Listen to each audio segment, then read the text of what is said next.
PD, AD, AD, LD, y el idioma es el inglés que llamamos como idioma, ¿cierto? Y MD, el inglés. CD, OD, Estos son los ambulatorios. ED, endometriales, no endometriosis, IDE, y la ND, la no indeterminada, ¿cierto? La que podría estar en una, no encaja en esta clasificación, ¿no? El PAL está básicamente referido a lesiones, ¿cierto? O estructurales que le llaman ahí, ¿no es cierto? En cambio, el otro lado, el COID, es básicamente hormonal, ¿no? Del eje que habíamos conversado la semana pasada. Hipófisis, hipotálamo, ovario. ¿Sí? Vamos a tratar de entregar esto del PAL y COID. El primero es el pólipo, ¿no es cierto? El pólipo. Entonces, en caso del pólipo,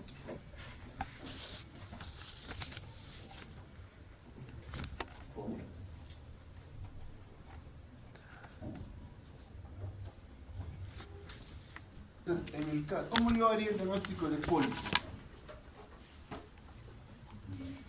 Una ecografía, ¿no? Una ecografía, porque de esta manera. ¿Qué otra manera puede ser el diagnóstico de pólipo?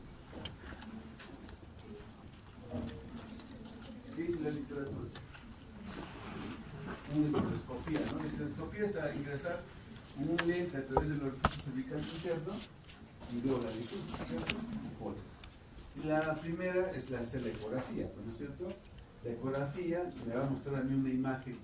Primero, el diagnóstico por ecografía, si eres muy experto, quizás lo puedes hacer, pero la idea que te va a dar la ecografía es que el endometrio va a estar más grande de lo normal. Entonces hay que saber qué día de ciclo está la paciente, ¿no? ¿Cuál es el endometrio cuando está más grueso? ¿En qué ciclo está? ¿En qué día de ciclo estará? Para que tenga el endometrio más grande, lo que hemos comenzado la semana pasada. ¿Se acuerdan? ¿Ah? ¿Qué? La primera parte de la secretora, porque acuérdense que va a volar y después ya viene a adelgazarse, después ya viene la menstruación, ¿se acuerdan? Entonces, para yo hacer la ecografía, yo tengo que saber, a la paciente le tengo que preguntar en qué día de ciclo está, o cuál es su última regla, y mi cabecita más o menos calcula en qué día de ciclo está. Para yo saber si el endometrio está engrosado o no está engrosado, ¿cierto? En promedio se dice que una mujer en edad fértil, el grosor del endometrio máximo debe llegar a 14, máximo. Pero si yo encuentro una ecografía y el endometrio está en 18, en 20, podría sospechar que es un pólipo, ¿cierto? Entonces el diagnóstico ahí será un endometrio engrosado, se dice, engrosado, ¿no? No hay diagnóstico de, pues, como digo, si eres muy experto, podrías hacer un diagnóstico de pólipo, pero el primer diagnóstico es endometrio engrosado, ¿cierto? Y luego pasaré la segunda manera de diagnosticar, que es lo que ustedes han dicho, ¿no? Uno es una histeroscopía, ¿cierto? Y la otra se llama una histerosonografía, ¿cierto? La histerosonografía. La histerosonografía es a través del cuello uterino, ingreso una sonda Foley, ¿cierto? Vistiendo la cavidad uterina con líquido, se distiende, ¿no?, la cavidad uterina, se ven las paredes y puedo identificar un pólipo, ¿sí? Lo vamos a ver acá, creo que hay un video.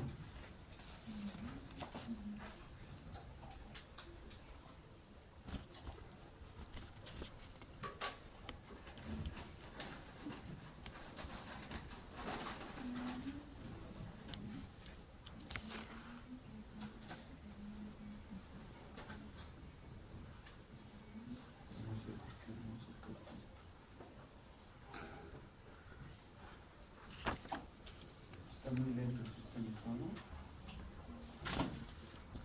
¿Cómo es el procedimiento? Esa es la ecografía. Vean ustedes la imagen. ¿Qué está haciendo ahí? Ese es el histerosomo. ¿Ves? Se ingresa una sonda Foley, se destila cloruro y las paredes que estaban entre comillas pegadas se distienden, ¿no es cierto? Y se ven los márgenes, ¿no?, del endometrio. Cualquier imagen que está acá, uno que puede ser un pólipo, el otro que puede ser quizá un mioma, ¿no? Tipo 0, 1 o 2, que ustedes sean que sea también, ¿no es cierto? Eso es hacer la manera de hacer la estereosonografía.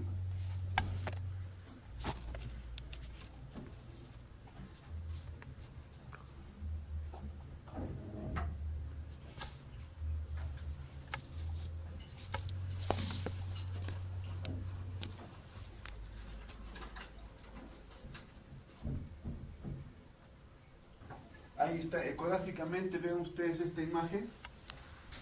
¿Lo ven? ¿Ven? Se ven, ¿no? ¿Cuál es la característica del pólipo? Los rebordes son hipericogénicos. Mira acá. Este color, ¿ves? Blanquito, ¿lo ven? Miren acá el contorno. ¿Se ve?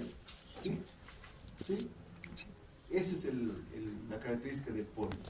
Los bordes son hiperecogénicos. ¿Están viendo la imagen? Sí. Sí. Esa es la característica del pólipo. Ecográficamente yo lo puedo ver, ¿sí? Pero es mejor hacer una esteroscopia para estar seguro de porque también quizá podría ser un mioma, ¿no? Les parece que es mejor una esteroscopia. Pero ya vean ustedes que la imagen característica de un pólipo es que los contornos son hiperecogénicos, no se olviden, ¿ya?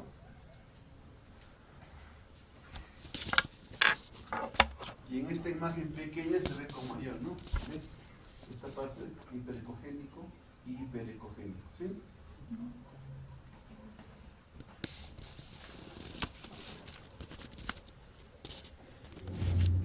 La otra patología que también incluye el Parkinson es la adenomiosis. ¿Qué es la adenomiosis?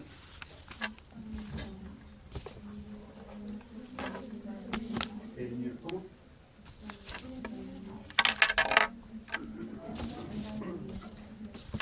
¿Qué es la adenomiosis? ¿Sí? Es una invasión, ¿no? A nivel miometral. Teóricamente, el endometrio no debería estar en el miometrio, ¿cierto? Así como también ustedes van a ver más adelante, seguro, ojalá hablemos de un poco de endometriosis. Es un tipo de endometriosis, o sea, una invasión, ¿cierto?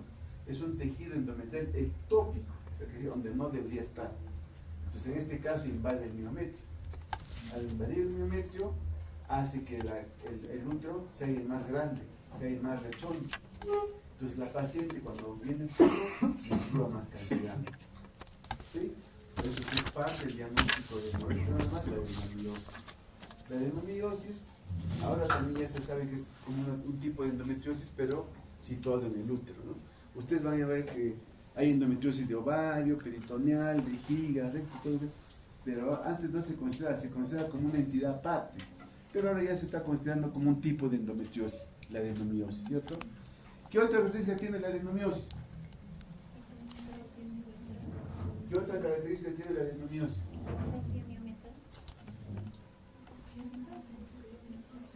Aumenta el útero. ¿Qué otra característica tiene?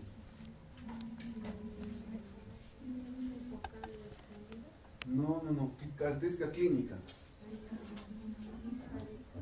No. También infertilidad, sí. ¿Otra? Dolor. Entonces, cuando la paciente viene que sangra bastante y es con dolor, a mi cabecita tiene que estar adenomiosis. Dolor, ¿no? La adenomiosis tiene características, como ustedes sabrán, como todas las especialidades, nosotros los ginecobstetras nos valemos bastante de la ecografía. La ecografía es la que nos va a ayudar al diagnóstico, ¿cierto? La adenomiosis es un útero rechoncho, aumentó de volumen, es un útero un poco más desvascularizado, es un útero donde la imagen que uno ve normalmente en la ecografía, el útero, el endometrio y el miometrio, uno puede diferenciar, ¿no? Rápidamente lo que es el endometrio y el miometrio. En el caso de la adenomiosis no se puede diferenciar, ¿no? La unión endometrio y miometrio está alterada. Esa línea que ustedes ven bien diferenciada, esa no se ve. El otro signo, hay unos signos que le llaman acá, es un signo de la persiana, ¿sí? Como unas líneas acá, ¿no es cierto? Entonces, la característica de la adenomiosis es hemorragia, dolor durante la menstruación y infertilidad.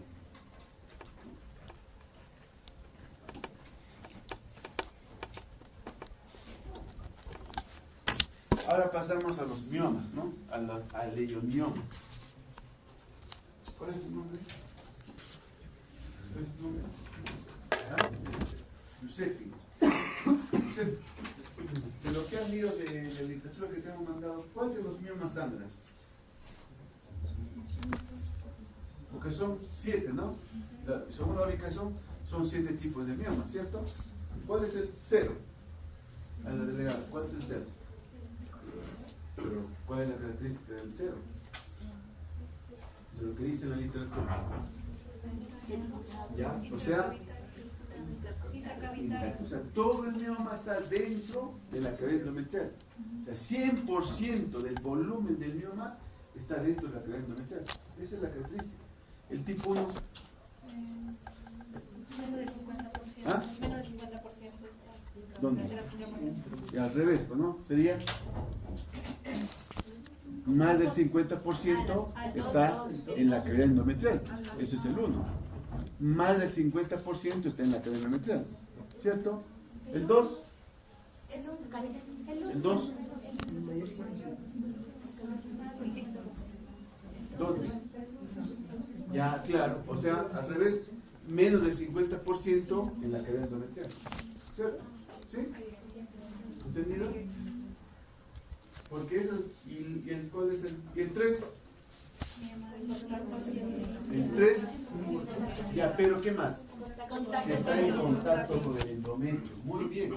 Entonces, cuando viene una paciente por sangrado y la paciente dice, doctor, yo me he hecho una ecografía anteriormente y estaba sangrando, pues mi cabecita está, ya. Si está sangrando debe ser 0, 1, 2 o 3. El mioma tipo 4 no se acompaña en sangrado. El 5, el 6, el 7 tampoco. ¿Me dejo entender? Entonces en su cabecita tiene que estar, bueno. Entonces cuando yo pido la ecografía diré, descartar mioma 0, 3. Ya, tengo que buscar si es un 0, si es un 1, si es un 2, si es un 3. ¿Me dejo entender? Entonces en su cabecita tiene que decir, ¿dónde está el mioma? ¿Cierto? Los miomas se operan por 3 cosas, ¿cierto? Porque sangra, porque duele, ¿cierto? Porque el mioma también se degenera. Y por el otro, porque causa infertilidad. O sea, el 0, el 1, el 2, el 3 son los que están relacionados con la infertilidad. El embrión no se puede implantar en la cadena endometrial. ¿Sí? ¿Entendido? ¿Hasta ahí? ¿Alguna pregunta?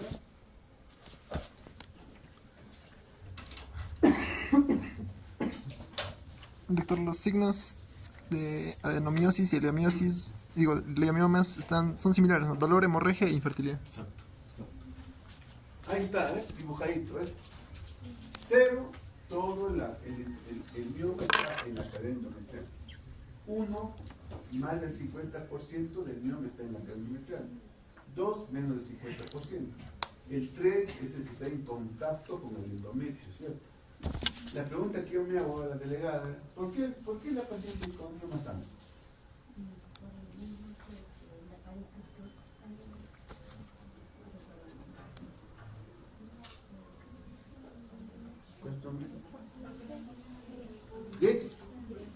Gresley, ¿por qué crees que el mioma sangra? ¿Alguien tiene la respuesta? ¿Por qué está vascularizado? Todos los miomas están debajo de la arteria. ¿Ah? Pero si estuviera acá, la arteria llega por acá, entre el cuerpo y el istmo. ¿Por qué sangra el mioma? ¿Cuál es tu nombre? Fátima, ¿por qué crees que sangra el mioma?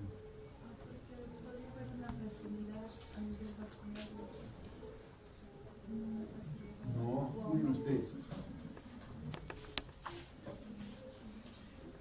Esto tiene una superficie, ¿cierto? Este salón tiene una superficie. Si esa superficie yo aumento más cantidad de superficie, ¿me dejo entender? Como acá, mira, ven. Tiene una superficie, ¿cierto? El endometrio. Este mioma, ¿qué ha hecho? Ha aumentado la superficie. Por lo tanto, hay más sangrado. ¿Entendido?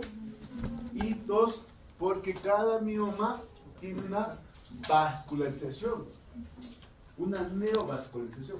Aumenta la cantidad de vasos. A diferencia del pólipo, cuando yo hago una ecografía, una histerosonografía, y veo una lesión, le digo, ¿puede ser un mioma? O quizás puede ser un pólipo. Pero ¿cuál es la diferencia? Es que el pólipo tiene un solo pedículo, un solo vasito. En el mioma tiene varios. Así diferente. ¿Entendido? Entonces el mioma hace que tenga más superficie de conocer, por lo tanto también más. El mioma está vascularizado y eso hace que la paciente sangre más. ¿Entendido? Entonces, en resumen, Gresley, ¿cuáles son los miomas que sangran?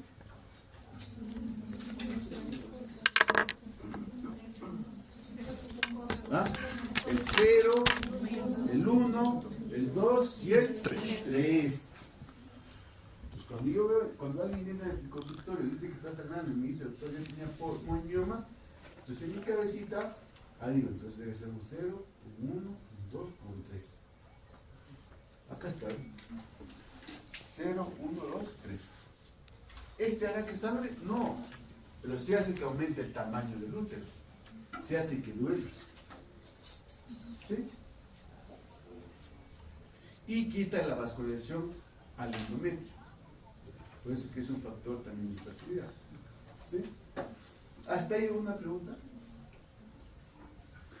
Dicho sea de paso, ¿qué has leído más de mioma? ¿Qué más has leído? ¿Algo más has leído? Fátima, ¿has leído algo más de mioma? Según la literatura que les he mandado. Gracias, ¿no? ¿Qué más has leído? Pero usted no se ha preguntado, ¿y cómo aparece el mioma? ¿O no les interesa? La diferencia entre el médico, con la enfermera, con la obstetriz, con lo que sea, es que el médico tiene que entender lo que está pasando en la casa. Tiene que saber por qué está pasando. ¿Cierto? La obstetriz dice, no, ¿qué tiene un mioma? Pero ahí no más queda los obstetriz. El médico tiene que saber por qué está así. ¿Por qué factores hace que aparezca? ¿Cierto? Hay un componente genético. Hay un componente genético. Si la mamá tiene un mioma, probablemente la hija también va a tener. Antes las abuelitas ni siquiera se daban cuenta porque no había ecografía. Sangraban y sangraban, aún no se desangraban. Entonces teníamos que operar y recién nos damos cuenta que tiene un mioma. ¿Cierto? Y uno hace la ecografía y rápidamente se da cuenta que tiene un mioma. Entonces la pregunta, ¿tu mamá tiene un mioma? Sí. 80% de carga genética. Entonces, ¿qué decir? Si usted en ese momento tiene a su hijita, le deben decir, hija ya tiene un mioma, para que tenga en cuenta. ¿Sí? Lo mismo pasa en la menopausia, ¿no? 80% de la carga genética. Si la mamá menstruó hasta los 48 años, probablemente la hija tenga menstruado hasta los 48 años. ¿Sí? ¿Alguna pregunta hasta ahí?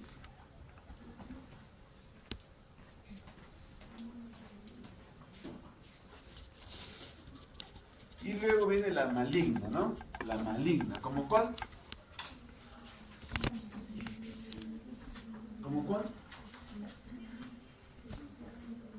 Hiperplasia endometrial, ¿qué más? Leo un libro de literatura. Carcinoma, ¿qué más? ¿El CHA de cervix estará incluido o no? ¿No? ¿Qué dices? Sí, está bien, pero el CHA de cervix está incluido, ¿no? ¿Por qué? Sí, también es causa sagrada. Ahí dice malignos, ¿no? ¿Cierto? Que incluye las hiperplasias endometriales, ¿cierto? El CHA de endometrio, el CHA de cervix, ¿en qué momento sangra? Dicho sea de paso, ¿cómo comienza el problema del CHA de cervix? Primero, ¿qué aparece? ¿O qué es necesario? El virus del papilomavirus, ¿cierto? El virus papiloma. Y luego de ahí viene que uno hace un test de descarte de PDH, ¿cierto? Luego de eso, uno le pide un Papa Nicolau. El Papa Nicolau es un metamizaje nomás, ¿cierto? No te hace el diagnóstico, ¿cierto? La gran diferencia o gran problema del Papa Nicolau es que su sensibilidad es baja, llega al 30-40%. Significa que de 10 mujeres que tienen la lesión, el Papa Nicolau solamente va a ser ¿cuánto va a ser positivo? A 3 o a 4. No significa que las otras mujeres que también el Papa Nicolau está negativo no tengan la lesión. Ese es el gran problema del Papa Nicolau. Por eso que se recomienda que las mujeres sean cada año, porque como la sensibilidad es baja, ¿cierto? En cambio, cuando tú te haces el test de COVAS o cualquier otro test de captura de PDH, te sale positivo, con esa misma muestra se hace el Papa Nicolau en base líquida y te dirá lesión intraocular de bajo grado o de alto grado, ¿cierto? Si es de bajo grado, significa que solamente es una infección. Si es de alto grado, significa que hay una lesión, hay una herida, por decirlo así. Y luego ya comienza la historia, ¿no? Displasia moderada, displasia severa, sea in situ y ya todos los demás se traen. Entonces, ¿por qué crees que las mujeres muchas no se hacen el Papa Nicolau? Porque no tienen ningún síntoma. ¿Cuándo son sintomáticas? Cuando ya está invadido. Cuando ya está de 3, 4 centímetros el tumor en el cuello. Ahí recién van o vienen por emergencia. Ya es un 2A, un 2B, un 3A. Entonces, moraleja, las chicas tienen que hacerse siempre si no tiene economía, su Papa Nicolau, y si tiene economía, el test de PDH. Entonces, la hemorragia uterina normal también se puede considerar un CRC. Se considera un CA de endometrio. Según la literatura, ¿cuáles son los factores de riesgo para CA de endometrio? Obesidad, muy bien. ¿Para CA de endometrio? No. ¿Han leído o no han leído? Diabetes, muy bien. Síndrome metabólico. El síndrome, ¿por qué? Recuerden que hemos hablado la vez pasada que hay una producción de estrógenos, una superproducción de estrógenos o de estrona que estimula el endometrio, hace que las células se repliquen más. Por lo tanto, de ahí aparece la hiperplasia sin atipia, y si persiste, con atipia, y si persiste, sea endometrio. Esa es la secuencia. ¿Sí? Entonces sangra, cuando ya engrasa el endometrio, sangra, a veces ya, muy pocas veces se puede sanar, ¿no? ¿Alguna pregunta está ahí? Entonces ya revisamos lo que es el pólipo, el mioma y las malignas, en el cual se incluye las hiperplasias endometriales. No se olviden que para las hiperplasias endometriales y para el ser endometrio, un factor de riesgo es el síndrome metabólico. Pacientes obesas, hipertensas. ¿Qué otro factor de riesgo? Ahora, hipotiroidismo, sí está bien. La edad, sí, está bien. Otra. ¿La cual de ellas? ¿Qué enfermedad se menciona? El hiperandrogenismo. ¿Y eso cómo se llama? ¿Qué parte es? El síndrome de ovario poliquístico. Entonces, el síndrome de ovario poliquístico, si ustedes no lo tratan bien, está relacionado casi con 4 o 5 causas de muertes en mujeres.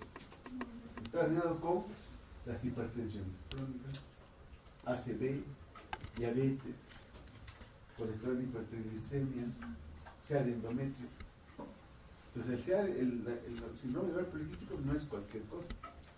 Muchas mujeres, muchas señoritas vienen al consultorio, entonces el doctor le da sus pastillitas, sus píldoras, como están menstruando con eso por todo un mes y ya creen que están sanos. Pero en realidad no es así.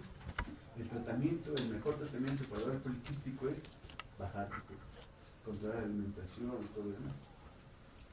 ¿Cierto? Ya, bueno. Entonces ya revisamos lo que es PAL, ahora vamos a revisar lo que es el COEL. ¿Sí? Vuelvo a decir, en esta parte siempre está el cuadro clínico de la patología cruzado por la edad de la paciente, ¿cierto? ¿Cómo yo me puedo dar cuenta que una paciente tiene colopatía? Porque quizá está jugando y se golpea y se hace un síntoma. O quizás te pide los dientes y comienza a ganar, ¿cierto? Entonces yo a veces, para yo tener un diagnóstico de colopatía, que no es muy frecuente, primero, ¿qué tengo que descartar? Las lesiones estructurales. Por eso que hago la ecografía. Pues no encuentro pólipo, no encuentro adenomiosis, no encuentro mioma, y es una paciente de quizás de 18, 21 años, ¿cierto? Entonces, puedo pensar en colopatía. O quizás una niña de 14 años. Una niña de 14 años, no voy a pensar en un pólipo, ¿no? ¿Cierto? Pensaré en otro lado, una colopatía, ¿cierto? ¿Sí? ¿Qué examen pido? Perfil de población, ¿qué más? Dependiendo, ¿no? Tendré que preguntar a la familia, pues, ¿no? A la mamá, quizás, señora, que está ahí en la casa, ¿no? Quizás hay hemofila A o hemofila B, o quizás von Willebrand, ¿no? ¿Se dan cuenta? Los antecedentes cuentan. Luego de la polipatía vienen las disfunciones ováricas, ¿cierto? En eso, en primer lugar, está el síndrome de ovario poliquístico, ¿cierto? El síndrome de ovario poliquístico generalmente no se hace el diagnóstico en adolescentes, hay que tener mucho cuidado. No es que la paciente tiene que tener siempre un ovario poliquístico, ¿no es cierto? Uno puede ir, quizá ese día es porque el ovario poliquístico significa que en unos meses hay oligomenorrea, oligoovulación. Significa que en algunos meses está ovulando la paciente. Quizá ese día viene la chica y le hago la ecografía y está ovulando. No quita, ¿no? No quita el diagnóstico. Porque según los criterios Rotterdam dice 2 de 3 hacen la diagnóstico, ¿cierto? ¿Cuáles son los criterios Rotterdam? Oligoovulación, ¿qué más? ¿Qué más? Ovario poliquístico y manifestaciones androgénicas. ¿Y qué son las manifestaciones androgénicas? Hirsutismo, acné, vello, ¿cierto? ¿Sí? Esas son las manifestaciones androgénicas. O sea, vuelvo a decir, no necesariamente la paciente tiene que tener ecográficamente el ovario poliquístico. Vuelvo a decir, quizá en ese ciclo está ovulando. No me quite el diagnóstico. ¿Sí? Por eso es muy importante el cuadro clínico de la paciente. Si es una paciente gordita, que aumenta de tamaño, con acné, y te dice que el doctor me dio menstruo cada 2 o 3 meses, entonces ya, ¿no? Mi cerebrito está pensando que probablemente tengo ovario poliquístico. ¿Alguna pregunta en ovario poliquístico? Entonces no se olviden que el ovario poliquístico, el mejor tratamiento es dieta. Esos pacientes con ovario poliquístico, ustedes han visto que es bien frecuente. Teóricamente, según estadísticas, 1 de cada 10 mujercitas tiene ovario poliquístico. Ahora, no necesariamente tiene que ser gordita. Puede tener según tu biotipo, ¿cierto? Según la cara genética, puede ser delgada. No significa que no tenga ovario poliquístico. No se llama ovario poliquístico, síndrome de ovario poliquístico, porque el síndrome de ovario poliquístico, como es un síndrome, no solamente afecta al ovario, afecta a todo el cuerpo, ¿cierto? Porque hay una invasión de aumento de estrógenos. Entonces, si hay aumento de estrógenos, ¿qué va a pasar en el endometrio? Va a estar hiperestimulada. Por eso que la paciente, cuando viene su menstruación, viene con cantidad, porque el endometrio está hiperestimulado. Y si el endometrio está hiperestimulado, ¿qué lesión puede aparecer? Le pongo 20 aquí. ¿Ah? Todo una chica. El ovario poliquístico no es en señores de 45, 50 años, ¿no? Claramente 20, 25. ¿Ah? Si está hiperestimulado el endometrio, ¿qué lesión puede aparecer? ¿O más frecuente? ¿Es la más frecuente? No. El pólipo. No se olviden que la paciente con ovario poliquístico, 80% de ellas tienen pólipos en la niñez. Significa, si tú tienes ovario poliquístico y te hacen una ecografía y te dicen que tienes pólipo, no te vayas a dejar operar, ¿eh? Porque eso se trata, se disminuye la cantidad de estrógeno, se bloquea y eso solito va a retraerse. ¿Entendido? No se dejen operar por pólipo endometrial si la paciente tiene ovario poliquístico. El tratamiento es médico primero. ¿Sí? Entonces no se olviden, el paciente con síndrome de ovario poliquístico, aparte de tener disfunción ovárica, que hemorragia, que sangra bastante, tiene pólipo. ¿Sí?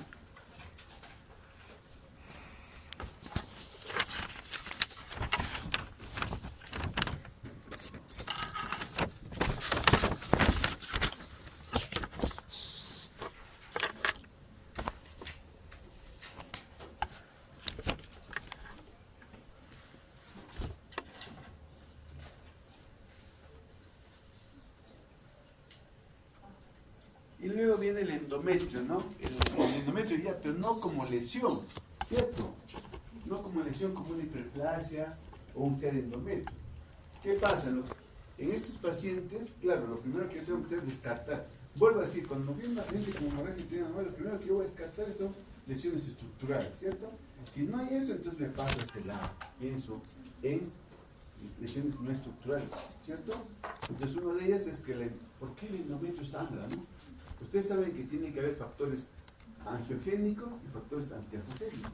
Entonces en estas pacientes que tienen hemorragia uterina normal por factor del endometrio, en estos casos, es que probablemente la prostaglandinas F2 está disminuido, o si no la prostaciclina está aumentada. O sea, los factores angiogénicos están aumentados, o si no, perdón, disminuidos, los factores antiogénicos están aumentados. Hace que la paciente sangre más de lo normal. No es muy frecuente, pero sí en unas pacientes se ve esto, ¿no? A veces se van a dar cuenta, cuando sucede eso con la paciente, usted le hace un legrado por algún motivo y no para el sangrar. Ya le alegraron y no para el sangrar. Por favor. Porque realmente los factores antiangiogénicos, los que contraen, los vasoconstrictores, la cantidad de receptores está disminuida, por lo tanto no para el sangrar.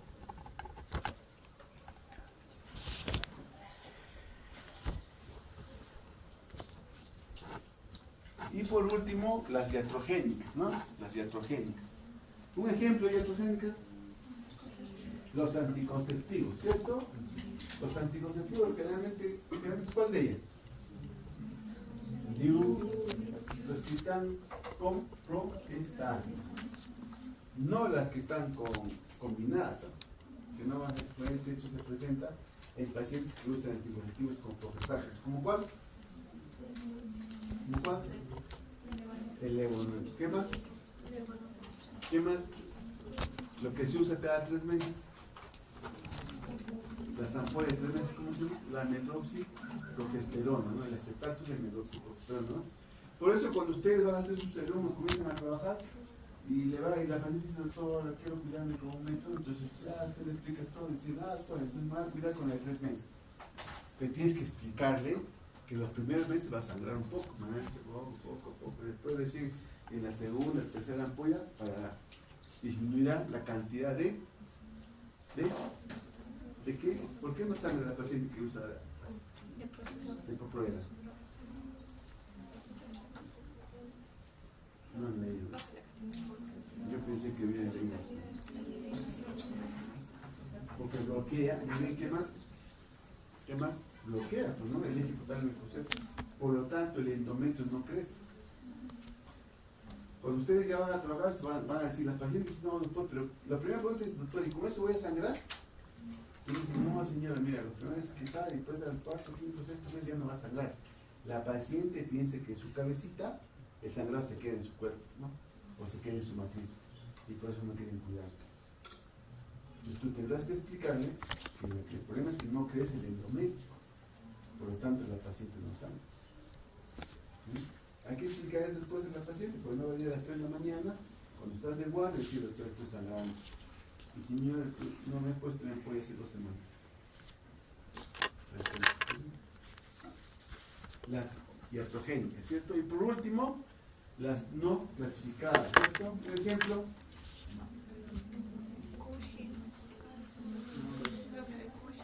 la malformación. Otro ejemplo. Ya. Ismos. ¿Qué es el ismocele? Tu respuesta está bien. ¿Qué es el ismocele? ¿Alguien sabe? El ismocele, cuando uno hace una cesárea, hace un corte a nivel del útero, ¿cierto? Entonces, cuando cicatriza, debería cicatrizar así, ¿no? ¿Cierto? Vean mi manito, ahí. Así debería cicatrizar, ¿no? Afrontado, ¿cierto? En este caso cicatriza así. ¿Ven ustedes? Hace como una cartita. Eso aumenta la cantidad de tejido endometrial. Entonces la paciente sana. Después de 4 o 6 meses del parto de la cesárea, la paciente dice, doctor, sigo sangrando. Pero al año, doctor, sigo sangrando. Le haces una ecografía, probablemente no encuentres mucho. Le haces la esterosonografía, donde tienes la cadena endometrial y ves la lesión. El ismocele, que es no muy frecuente, pero sí característica de la paciente que han tenido una cirugía de útero, sobre todo cesárea. ¿Alguna pregunta?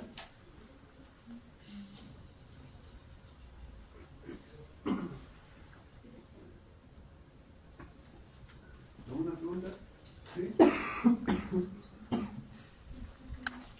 vamos a repasar. P de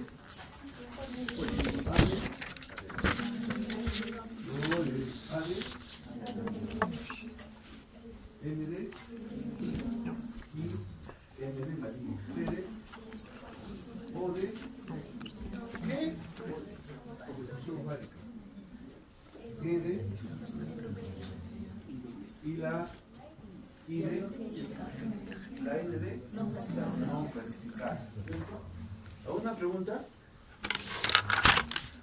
Entonces no se olviden que siempre cuando uno escuche el hemorragia normal, ya les digo que va a depender de cada paciente, ¿no? Si sangra 3, quizás sangra 5. Si moja 4 3, quizás moja 8. Si sangraba 3 días, quizás sangra 7. ¿Me dejo entender? Todo lo que está fuera de lo normal de la paciente, ya se considera como una hemorragia normal, ¿cierto? Pues siempre no se olviden que ese PAL-COL tiene que estar correlacionado con la edad de la paciente, para que ustedes puedan rápidamente quizá llegar al diagnóstico. Hay diagnósticos que no pueden llegar rápidamente, pero a veces, por ejemplo, el diagnóstico de hemorragia uterina anormal por causa endometrial no es tan fácil, ¿no? No es tan fácil. En cambio, si veo un mioma, probablemente la perfil lo voy a ver, un pólipo lo voy a ver, una nuez quizá también lo voy a ver, la maligna, que es un endometrio, lo voy a ver, una poliquística ovárica como ovario poliquístico, probablemente lo vea, ¿cierto? La polipatía, perfil-evolución, hemofilia A, B, factor de von Willebrand, ¿cierto? Probablemente la endometriosis es un poquito difícil. ¿Sí? ¿Hasta ahí alguna pregunta? ¿Más o menos entendido? ¿Sí? Listo. ¿Qué tal las preguntas?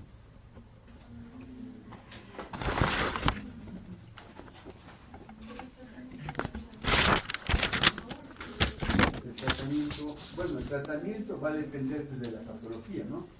Si es un pólipo, tendré que hacer una esteroscopía o un legrado, entre el legrado y la esteroscopía, ¿cuál tiene que ser la mejor opción? La esteroscopía, ¿no? Porque uno ingresa con el lente, ve la lesión, y lo corta, ¿cierto? En cambio, uno entra con un legrado, no está bien. Es como que estás limpiando, no estás viendo, realmente estás sacando todo, ¿cierto? Si estás sacando la mitad. Claro, el gran problema es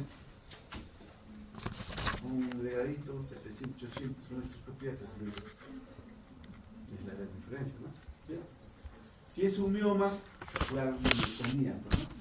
Dependerá también, pues, ¿no es cierto? Porque el gran problema del mioma no es que tú le sacas y ya no va a pelear. No, si tú le sacas, de acá a 6 meses puede aparecer otra vez. ¿Me dejo entender? O sea, muchas de las mujeres piensan que están con el mioma, están sangrando, pero la pregunta es, señora,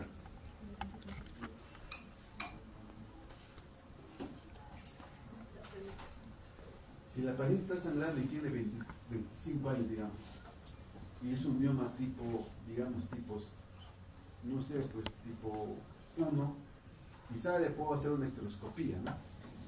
Pero ¿qué haría yo para que no vuelva, o tratar de que no vuelva a aparecer? Porque no significa que si yo saco el mioma, no va a volver a aparecer, ¿eh? Ese es el gran error de muchas de las pacientes, que piensan que cuando uno saca el mioma ya no va a volver a aparecer. Porque ustedes saben que las células son microscópicas, o sea, como tú dejas una celulita ahí en el útero y eso se replica. Porque el mioma es dependiente hormonal, dependiente de los estrógenos, ¿cierto? Por eso es que una postmenopáusica de 60 años no va a tener mioma, ¿no es cierto? Porque es dependiente hormonal. Entonces, si yo saco el mioma, yo le tengo que hacer la creatinización. ¿Cuál es el objetivo de sacar el mioma? Uno, quizás porque saco sí lo voy a sacar, pero tendré que hacer algo para que no vuelva a aparecer, pues. Porque si no, de acá a 6 meses voy a tener que operar otra vez, ¿cierto? Entonces, ¿qué hago para que no vuelva a sangrar? O no vuelva, o disminuya el riesgo de que aparezca, o si aparezca no crezca rápidamente. Porque yo le pregunto a la paciente, Carolita, mire, tú tienes un mioma tipo 3, mide 6 centímetros y hasta te lo voy a sacar, ¿ok? Punto 1. Pero tú tienes deseos de embarazarte. Si te dice que no, puedes sentir sacar el mioma. Porque yo sé que ese mioma de acá a 4 meses, 6 meses, 1 año va a volver a aparecer. Tendré que volver a operar otra vez. Claro, a mí me va a pagar normal, ¿no? Pero yo pienso en la paciente, no es tan correcto lo que yo estoy haciendo. Claro, usted va a ver en la calle, lo opera, ¿no? ¿cierto? Pero no te va a decir eso. No te va a decir, Carolina, si yo te saco el mioma, no significa que cada un año no vuelvas a tener. La probabilidad que vuelvas a tener es casi 50%. Entonces, ¿tú te darías operar así? Entonces, te preguntaría, doctor, entonces, ¿qué puedo hacer? ¿Cierto? ¿No es cierto? Porque si el mioma, en tus planes no está embarazarte, sacar el mioma, sabiendo que puede aparecer de acá 3, 4, 5, un año, no es tan correcto, ¿no? Mejor le pongo un dispositivo que se llama Mirena, ¿no? ¿Has escuchado del Mirena? Que es el DIU con levonorgestrel. Le pongo el mioma, le pongo el Mirena, ese Mirena, ¿qué efecto tiene? Que no crezca el mioma. Porque el crecimiento no sea tan rápido. Quizás le puedo decir, mira Carolina, te pongo el dispositivo y vemos cómo vas. Eso disminuye el sangrado, hace que no crezca rápidamente y vamos viendo. Esa es una opción. Que es la mejor opción, que a mi parecer. Porque si tú tienes 27, 28 años y tienes 2, 3 miomas, y te saco los 2, 3 miomas, va a aparecer 6, 7, 8 miomas. ¿Entendido? ¿Sí? Entonces hay que tener mucho cuidado cuando alguien le diga hay que operar. Claro, si tú tienes 45 años y ya tienes tus 2, 3 hijitos, no quieres tener más hijitos, es una opción. Sacar el mioma es la mejor opción, te saco el útero. ¿Cierto? Porque ustedes saben que el útero solamente es para que los pacientes se embaracen. Que también puede traer miren, ¿sí? Que puede ser una opción. Miren, algunos pacientes, no, es que no todo es operar, ¿no es cierto? Porque muchos pacientes hacen depresión. Cuando le hacen la esterectomía, no sé, alguna vez ojalá revisen esa parte, los pacientes cuando tú sacas el útero piensan que has sacado algo de ella. Algo que no les caracteriza desde la mujer, y se deprime. Así que eso hay que tener mucho cuidado también, no también es sacar el nombre y punto, ¿no? O sacar el útero y punto. Tampoco es eso. Porque ya les dije la vez pasada cuando hablamos de la parte de anatomía, hablamos del colapso, ¿no? Si tú sacas el útero y no haces una buena cirugía, se te va a ir todo, va a ser colapso completo. Cuando tengas 60, 70 años, otra cirugía. Entonces los miomas hay que tener mucho cuidado cuando uno quiere dar un tratamiento y la opción quirúrgica yo pienso que es lo último. Ahora hay un producto que se llama el Legolix o Lesmia. Si el mioma digamos tiene 20 centímetros, digamos que está hasta el ombligo, y quizás la paciente es joven, soltera, está pensando en embarazarse, y claro, si yo entro a sala y veo un mioma de 8, 10, 12 centímetros, quizás logre sacar y quizás logre suturar, no para el sangrado. Entonces, ¿qué hacemos alguna vez? Reducimos el volumen del mioma. ¿Cómo reducimos? Con los agonistas. Bloqueamos. ¿Se acuerdan que hemos hablado del eje hipotálamo hipoxia? Bloqueamos. Le damos GnRH, agonista o antagonista, bloqueamos, por lo tanto no va a producirse el FSH ni el LH, por lo tanto el ovario no va a producir estrógenos. Y sabiendo que el mioma es dependiente hormonal de los estrógenos, bloqueamos eso y el mioma teóricamente se reduce entre 30 a 50% el volumen. O sea, si medía 18, bajamos a 8, 9. Entonces la cirugía tiene más chances de que la paciente no pierda el útero. A ese nivel estamos más o menos bien. Estamos llegando a eso. ¿Alguna pregunta?